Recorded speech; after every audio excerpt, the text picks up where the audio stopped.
Today I want to share my second update for my Panda palette challenge, and I have it on the Naturally Pretty palette. Today I want to share not only the progress that I've been making, but the brushes that I've been using and some things that, I don't know, I just wanted to share with you guys and how I've been using this palette. So if you're interested in all that, then just keep watching. So I'm gonna show you the progress that I've made, and basically the progress that you will be able to see is that I hit pan on the color Love. I already had pan in the color Sheer Joy, and I kept using it because this is an amazing blending color. I'm kind of focusing in one light color a month. So right now, this month, I focus on Love, and I'm gonna continue to use it, but I'm not worried about finishing this just yet. So this month, I'm gonna concentrate on the color Soft Light, and I'm gonna try to move on to the lighter shades this way. And if you've been following my latest videos, you know that I had a lot of darker eye looks, and that's because I've been using every single day all these darker colors. Now I'm gonna show you, and you probably won't be able to see, but I'm gonna try to show you that they all have some kind of dip in them. If you compare them to last time, I mean, I've been using them quite a lot. But one thing with this palette is that it's very pigmented, and I can take just one, layer of this, apply it, and, be done with it. Maybe get a little bit more to blend it. But other than that, they're very, very, very pigmented. So I feel like with the tiniest amount, you can create an entire eye look. So anyways, I'm going to show you the brushes that I've been using and the differences and why some pan is showing in some of them and some other ones they're not as noticeable. Just kind of depends on the brush that I've been using. For these first two colors, and probably for the rest of the lighter colors, what I've been using is the e.l.f. Flawless Concealer brush. This is a very big and fluffy brush, and I love to dip it into the color and then apply it all over my lid. And this way, if I apply like NYX Milk Eye Pencil, it's kind of tacky, and if I don't want that consistency, because I'm not going to apply just a lid color, I'm going to apply it all over my lid, I need to make sure I apply a color that it's going to make blending my eyeshadows easier, because you know that when you apply any of the NYX pencils, I feel like they're kind of greasy and can pick up the product and just make it hard to blend. So this is what I've been using. I'm planning on using it on Soft Light, Warmth, maybe even Soulful. I'm not sure. I do love Warmth and Soulful as transition shades. They look light, but they're amazing as transition shades, and that's what I've been using them for. Which takes me to the next brush.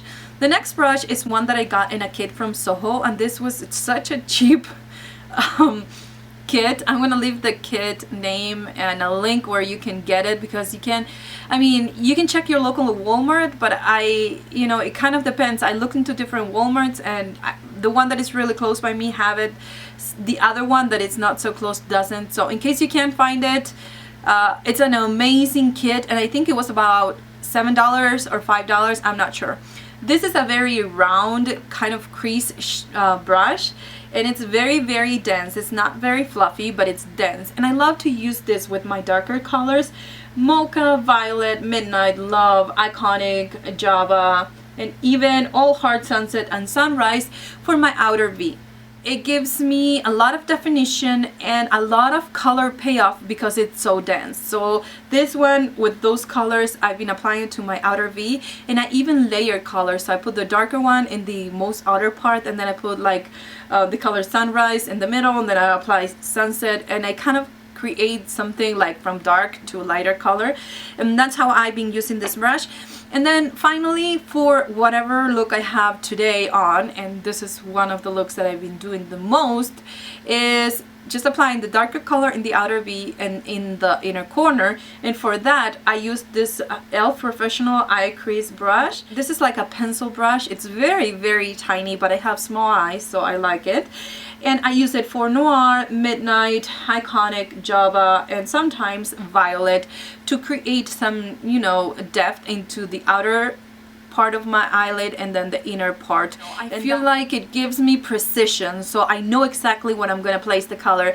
And like I mentioned before, these are all pigmented eyeshadows. So if I use the darker colors, it's even more pigmentation. So I need to make sure I use something small enough that it will make me control where I'm gonna put or place the eyeshadow on my eyelids, because otherwise it can create something really muddy and messy that I don't really like. So anyways, if you want more definition with any of these eyeshadows and you want to be precise, I would recommend you this one from e.l.f. It's an amazing brush, and I got a request to do some video showing you guys my the best brushes for eyes, for small eyes, or what I use anyways, and I will do that video next week. I will record it and upload it, because I feel like it just kind of depends on your eye shape what brushes you should use, and sometimes we just go by recommendations of for other people's, but if they have big eyes they can be different, so they can use different brushes. So I'll share my favorite brushes, and they're all from the drugstore, my favorite eyeshadow brushes. So hopefully that will be helpful to you guys. Let me know if you really are excited for that idea as much as I am. Anyways, this was my second update. I will link in the description box my playlist in case you want to see the first update and the second one and kind of compare how my eyeshadows look there then and now. And I hope you really enjoy it. I know this is a kind of weird angle, but I do this just because you can see the eyeshadows kind of better, and I can, you know, zoom them in and show them as close as possible.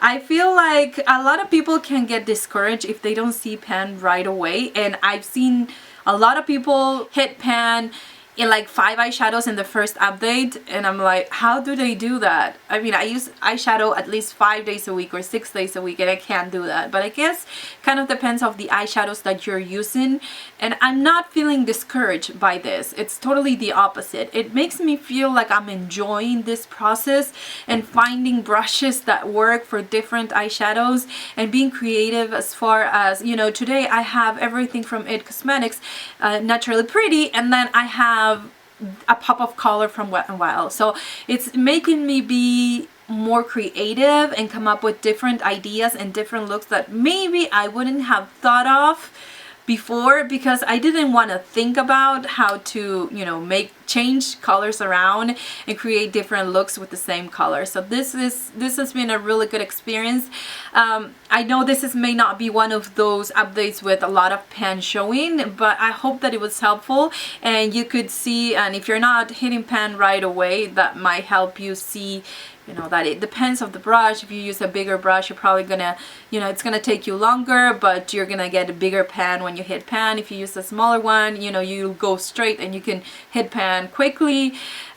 I don't know, it kind of depends on the color, it depends on the palette, it depends on the eyeshadow. So don't feel discouraged if you're doing this challenge, because I know that all palettes are different, and eventually we have to enjoy the process, or at least that's what I tell myself. Anyways, thank you for watching, and I will see you in my next video. Mwah.